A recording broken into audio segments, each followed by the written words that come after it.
Dhamija is the fourth orator of this series.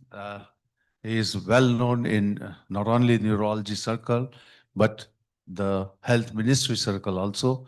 Dr. Dhamija is director of IBAS New Delhi, which is a premium institute in Delhi, and he has been on various positions. The most important thing is part of the chair of the Brain Health Committee formed by the Niti Aayog, Government of India, and may many more activities he has been doing. You can look at the Facebook, LinkedIn, every day he is either orating or inaugurating or with the ministry. So it is our honor to have Professor Dhamija to deliver the IFNR oration, the fourth IFNR oration uh, to this August audience today. You want to add something? I think he's a very well-known figure in neurology and neuro rehab circles in the India and abroad, and it's a privilege to have with us today. Welcome, sir. Thank you very much for the generous introduction, and good morning to all of you. It's an honor and privilege to deliver the fourth IFNR oration. The movement which was started by Dr. Nirmal Surya and Abhishek Srivastava, along with few of us, right from Goa to Delhi to Lucknow to Mumbai to Pondicherry to Ludhiana and again back to Mumbai. It's a long journey, but it's very hard to sustain the momentum of organizing such a big conferences every year and year after year in a specialty or which is neuro rehab, not very well developed, not very commercially viable events. And not only that, but having brought the World Congress of Neurorehabilitation at this particular venue in 2018 was a big momentum and big change to bring neurorehab in the forefront in the country. And all the credit go to Dr. Nirmal Surya, and he's now popularly known as father of the neurorehabilitation in India. And we are all privileged and honored to be working with him. And it's always a pleasure, and this is an honor. So just that since the topic and the conference is on teleneuro rehabilitation, and I have also chosen topic in technology in neuro rehab, and there's no conflict of interest, and I'm not going to promote any commercial entity, and I'm not supported by any commercial entity. It's again, there cannot be a better occasion than today, the April 11th, which is the World Parkinson Day. As you know, the movement disorders, 85 to 90% of the movement disorder practitioners, such as me, deal with the Parkinson disease. And today happened to be the World Parkinson Day, the global event which is being held. And this day is a historic day because we all create public awareness. We support the families and support the patients of Parkinson disease at the global level. And I'm really honored to be here on this particular day. This happens to be the World Parkinson Day. Why we talk about Parkinson's, as you just heard, multiple sclerosis and then stroke rehabilitation from my predecessors. The numbers of Parkinson patients are increasing day by day. This is the latest data from the IHME GBD study in 2025, which gives us the Parkinson's disease prevalence in 2023. You can see India around 100 patients per 100,000 per lakh, while in a country like Australia, where I worked for many years, the prevalence is much more, around 300 per 100,000 people. So that shows that the numbers are huge. Not only this, we have an aging population. At present, we have 10.2% of India's population being above the age of 60 years. But in next 20 years, when we have a Viksit Bharat 2047, we will have 20% of these people living above the age of 60 years. That means every fifth individual will be elderly individual more than 60 years. And these numbers, if you can count as of today, 1.5 billion, the 30 crores, the 300 million people living over the age of 6 years, and they will all be having neurodegenerative disorders. And this is what we are looking at. So coming to our core focus on neurorehabilitation, of course, everybody knows that we are trying to restore, we are trying to bring back the patients to the community, to the optimum level of functioning, and that is why we have such conferences like this to advocate, to bring the digital technology as a revolutionizing force in this field, offering innovative tools and techniques to enhance the assessment, treatment, and patient engagement. And I'm going to show you our own work, our own evidence. Dr. Thomas shows us that the stroke tele-rehab there's no such evidence from the Cochrane review, but I'm going to show you the evidence for Parkinson's disease that tele-neuro-rehab works and works equally as in person or again. So I will start with this document from IFNR again. All of us got together and put up this digitalization of neuro rehab in lower and middle income countries, the IFNR document. This is a very well written document. I will request all of you to have a look at this, and this gives you overview of how, where, and what is the status of digitalization and tele neuro rehab in the country. Again, a mammoth work led by Nirmal Surya and all of us. So in particularly Parkinson's disease, why it is important for the rehab? It's a neurodegenerative disorder. There is no cure. It's only the symptomatic treatment, whether it's a motor symptoms or non-motor symptoms. So we are trying to rebuild the castle after it has been invaded. So it's obviously the damage has been done, and we are trying to bring back the optimum level of functioning. That is where the Parkinson's rehabilitation becomes very, very important in overall scheme of neurorehabilitation. As I told, the second most common neurodegenerative disorders after Alzheimer's disease, 10 million individuals with the Parkinson's globally, 1 million living in India as of now. There is a progressive disease, progressive worsening, both in motor, non-motor symptoms, and then the advanced Parkinson's disease. The management of advanced PD is itself is a skill, and that is where we need a multidisciplinary team, including the rehab physicians, including the neurologists, including the therapists. So the dopaminergic treatments in 60s, of course, improves his motor symptoms, but again, we need to build more and more multidisciplinary teams in addition to what we can improve the symptoms. The technology is increasingly finding its place now. For last 30 years, I'll show the trajectory where we have come a long way since 1980s, and that is why we have advocating the non-pharmacological treatments in addition to the dopaminergic treatment, which again, we need a continuous dopaminergic stimulation, CDS, which is again a challenge for all of us after 5 to 6 years. First 5 to 6 years are very nice honeymoon period, but later on, all this complication comes because of the medication as well as because of the disease progression. So most the problems in these patients are transfers, difficulty with the transfers, of course, two postures, difficulty in balance and falls, walking difficulty, fear of falls, loss of independence, and of course, inactivity. So these necessitate the need for the non-dopaminergic treatments and non-pharmacological treatment. So why do we need technology for this? In addition to dopaminergic, of course, technology can provide us objective measurements, that is the outcome measures, in a measurable way. It also enables what we call personalized treatment or personalized therapy, which is coming up now with N1 trials. It also enhances the patient's motivation, engagement, and it creates a data. And of course, outcomes are much better along with the dopaminergic treatment. And where there is no access, as Dr. Thomas also shows, the remote access, where accessibility is an issue, the tele-rehabilitation becomes a very important aspect. A little more detail about the technology, where it can help us.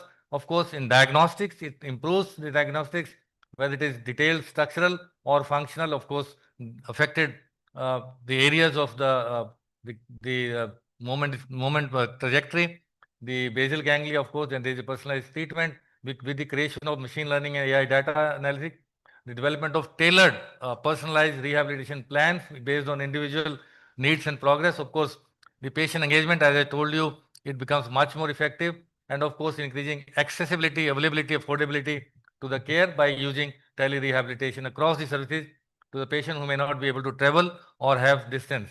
Again, a lot of data collection analysis is being done by the source with 1 billion mobile phone users in the country of the size of India. You can imagine the source of information coming from all resources. So this is the trajectory. You can see the dopaminergic medication came in 60s. Levodopa was a landmark. But however, the apomorphine has been there for more than 200 years. A single task came up in late 80s, and then dual task they came in 90s. Again, the Tai Chi and walking simulations and balancing games and virtual reality, augmented reality, and now brain-computer interface and exoskeletons are now routinely being used in the rehab centers across the world. So this is again further detail of the single task and dual task technologies coming up from 1988 to 2024. It all started with a single task, and now we have much more than what is depicted here. I might just now the talk is mainly on the various options we have regarding the virtual reality, Excel games, the wearable devices, robotic devices, and other technology like BCI, the artificial intelligence algorithms, and so on and so forth. So let's start with the teleneuroRehabilitation. Of course, much has been told about the telemedicine, which is now legal in India, and of course, teleneuroRehab, whether it can be through remote delivery, whether it is video conferencing, online platforms, increasing access to care and convenience for the patients. It is expanding the access, especially in the patient. In 70% of India lives in rural India. So obviously there is a limitation of transport, limitation of accessibility. So these are the monitoring systems, platforms, and can be useful in virtual, not only consultation and therapy, but also monitoring and feedback, and of course, increase accessibility, convenience for patients. And of course, some of the platforms I have mentioned here, but nothing, every day you get a new app and new platforms. So we started with this during the COVID time, the teleneuroRehabilitation for, in particularly for Parkinson's disease, this could be a panacea to come for the times to come. And we actually argued and we tried to encapsulate the evidence and on the utility and efficacy of teleneuroRehab. And we called upon the neurology community and rehab community to recognize and utilize the valuable asset that the teleneuroRehab may be for the Parkinson patient, particularly in challenging times like COVID-19, where there are restrictions. We tried to start the studies on teleneuroRehab in Parkinson's disease, and we could only recruit a few patients initially because of many challenges, many barriers.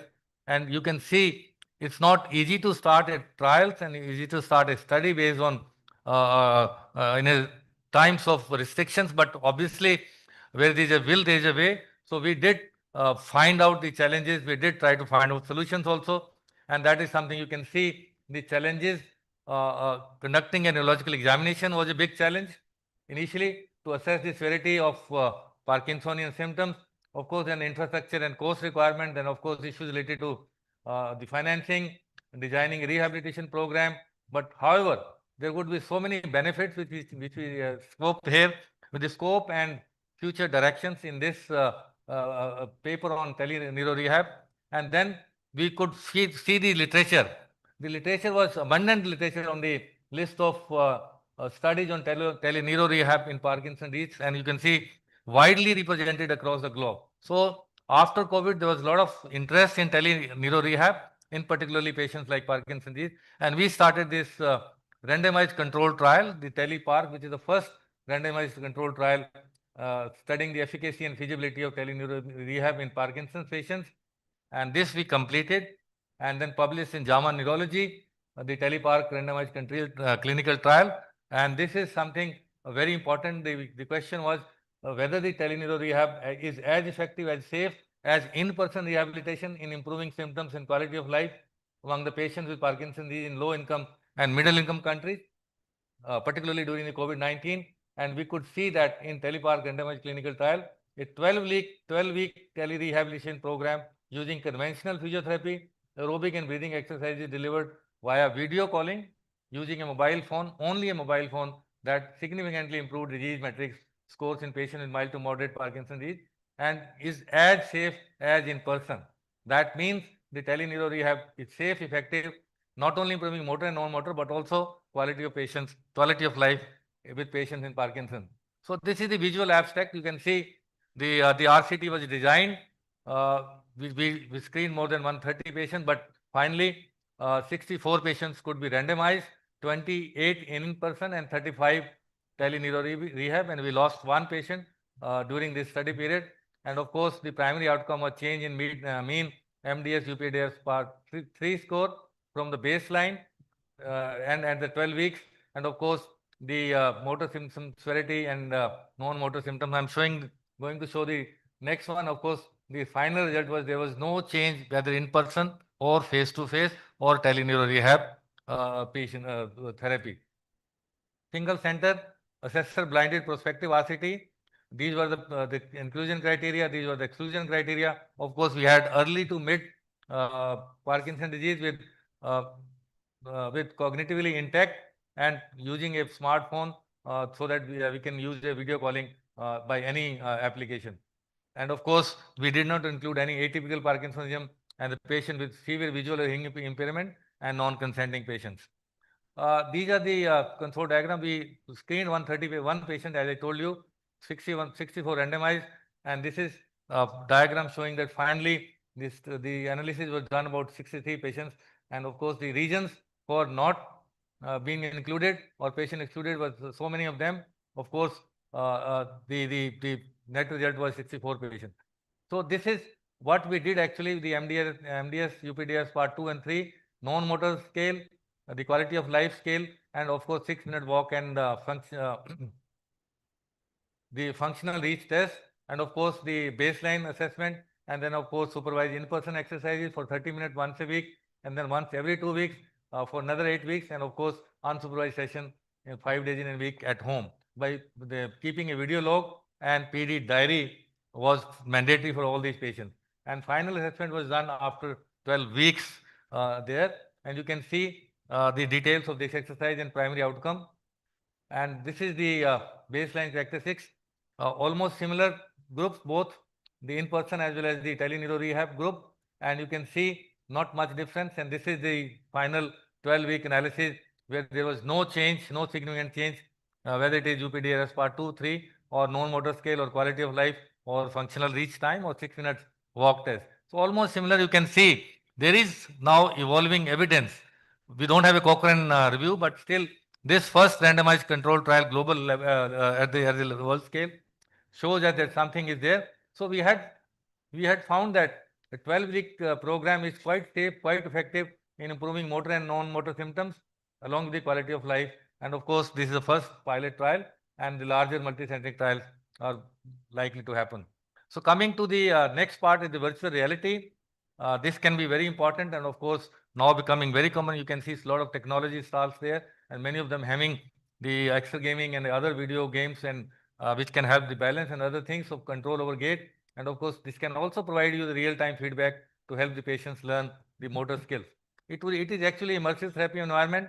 It simulates the real-life task and improves the balance and coordination. And of course, it is very important in making therapy interactive and engaging. So these are something, a technology which provides the user with the opportunity to interact with the visual objects and events that appear, sound, or in some cases feel similar to those in the real world. And of course, it can be varying from variability, varying in intensity, varying feedback, task specificity, and of course the motivation. And that is something exactly the same interaction in the virtual reality as similar to the real world environment. Again, there is something called augmented reality, similar to that, the virtual reality, and it is becoming now standard practice to have this in most of the moment disorder clinics. The augmented is the overlays the digital information into the real world environment. That is, again, there is a lot of evidence also coming to this. This is something like the video games, and one can use the exercising along with the video games at home or at the clinics. So that is very important. Coming to the wearable devices, these are the sensors, as Dr. Thomas also mentioned in some of the strokes trials. These are wearable sensors, and we have seen that they can measure motor symptoms, the dyskinesia, the O period, the tremor time, and there are so many things which can be measured by these wearable sensors. This can be just a smartwatch or a Parkinson's kinetograph motion sensors. It can again track the pattern, monitor the tremors, and of course real-time feedback. And of course the continuous monitoring, like Holter monitoring, we can have 7 days monitoring. So this is something very important, and some of them are here, mostly used to commonly these days, including electrophysiological enabled them. And then, of course, this Parkinson's kinetograph, which has come last year, this is a medical device that tracks movement to help the manage Parkinson's disease. It's just like any wristwatch. And of course, this is a program. This is worn for 6 to 7 days. And of course, then data is collected, sent to cloud, and algorithms are there. And of course, then the neurologists or movement disorder neurologists and therapists can analyze. So again, we did the same study for this wearable device, the clinical efficacy, cost effectiveness, and caregiver satisfaction in clinical practice for this PKG watch kinetograph. And you can see the PDQ-8 score, is the quality of life, the pre-study, the pre 7 days study, and post PKG study. Significant difference, the quality of life is very important. And again, the caregiver burden has come down drastically, significantly. Again, the total medical costs also have come down. So PKG watch is now being approved by the regulators in US and in other countries that can be used not only for the routine practice, but also in a periods like Ramadan, where people fast and it's difficult to monitor. PKG watch has been studied again for making a personalized care pathway for Parkinson's disease using this in particular situations. And you can see the PKG can objectively monitor the motor symptoms. It can generate several scores like bradykinesia score, dyskinesia score, percentage of tremor time, percentage time patient is immobile, and thorough assessment of motor function, and it complements with additional clinical evaluation. It also tracks the sleep quality, daytime sleepiness, inactivity, and tremors, and of course, it's a very comprehensive tool for managing PD. Coming to robotic devices, again, almost every the rehab hospitals have now robotic assisted gait analysis as well as treatment. One of it being I have seen first time 10 years ago with Dr. Abhishek Srivastava, who is having a locomat, and of course the other centers are also coming up in India. This is very important robotic. And now the upper arm exoskeletons we are developing with the IIT Gandhinagar for the not only for the Parkinson's patient but also for the stroke patients, so that it can have assistive technology. The ICMR is supporting to have this exoskeleton coming up. With this examples, we can have not only the hospital based but also the facility based. This is one of the robotic gait analysis as well as the gait treatment one. Coming lastly to the other technologies, of course, brain-computer interface, artificial intelligence, and machine learning, again becoming very popular these days.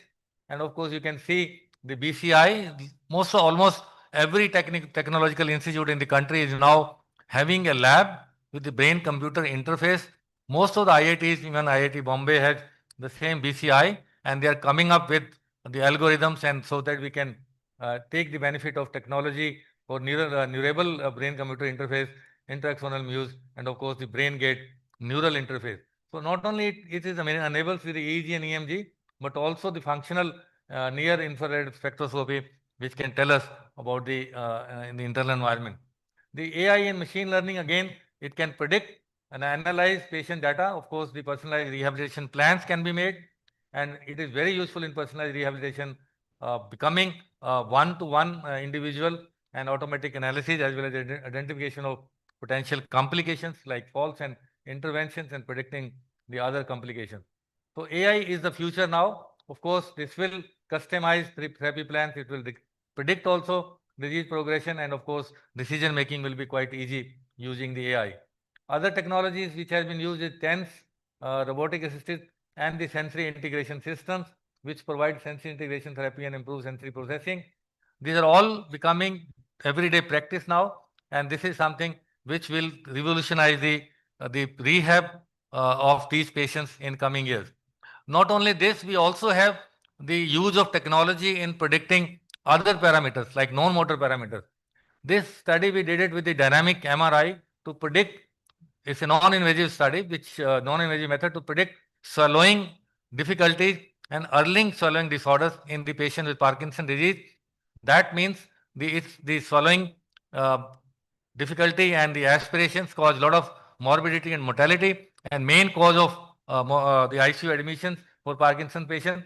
By this dynamic MRI, the sequence which we have patented now, the clinically reliable technique which can detect very, very early, even the first year of diagnosis of Parkinson's disease, we have seen all the 4 phases of swallowing being affected, and this sequence with a real-time saline bolus of 50 ml, if you give it and take a real-time picture of the swallowing process, it can tell you where is the dysfunction. You can localize the dysfunction and tell you whether patient needs further intervention or further treatment for this or not. So early swallowing difficulty is now becoming very common and very identifiable, rather than thinking that swallowing difficulty happens late in the progression of the Parkinson disease.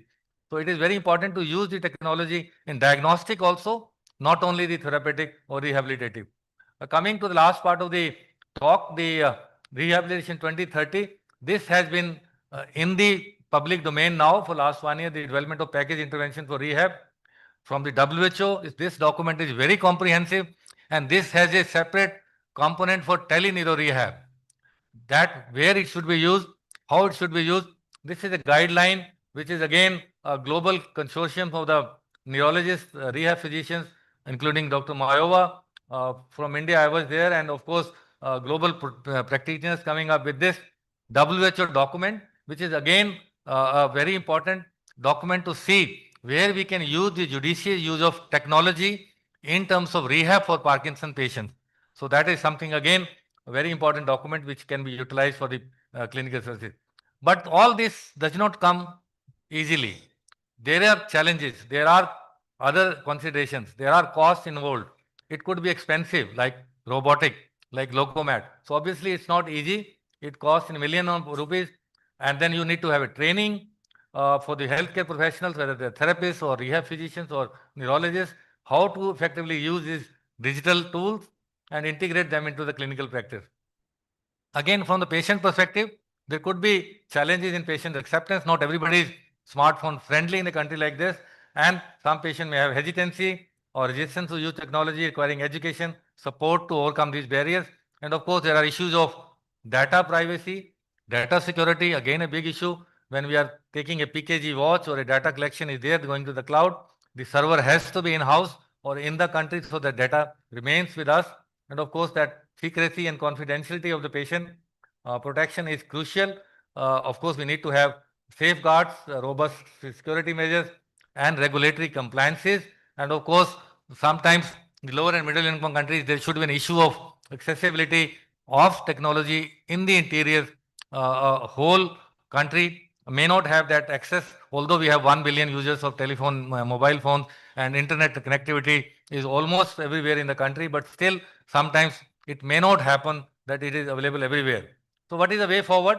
Of course, it is revolutionizing the rehabilitation, and I'm again emphasizing that on a World Parkinson Day, on 11th of April, we are here today discussing Parkinson's rehabilitation, again a big moment.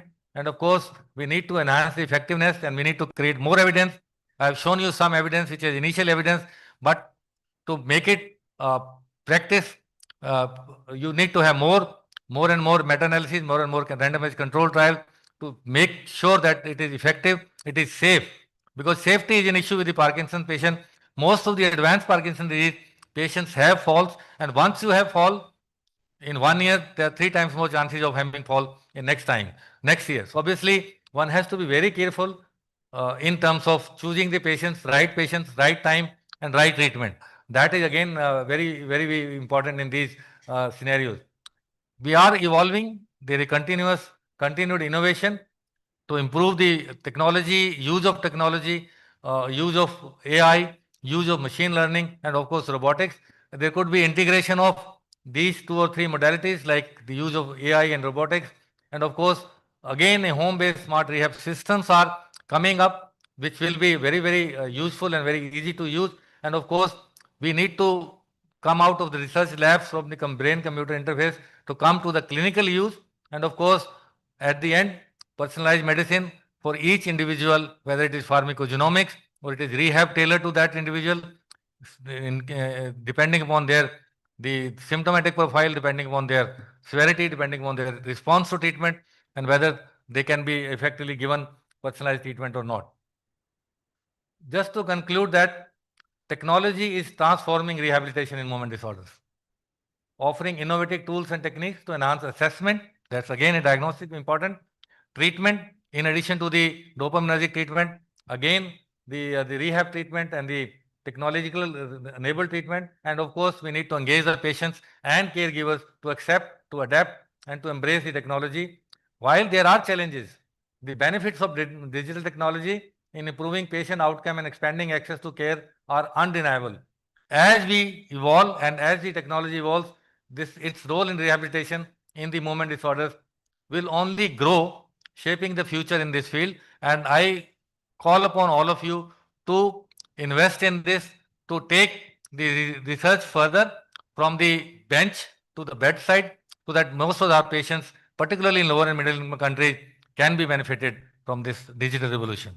Thank you once again for this honor and privilege of delivering the 4th IFNR oration, and I wish all the best for you.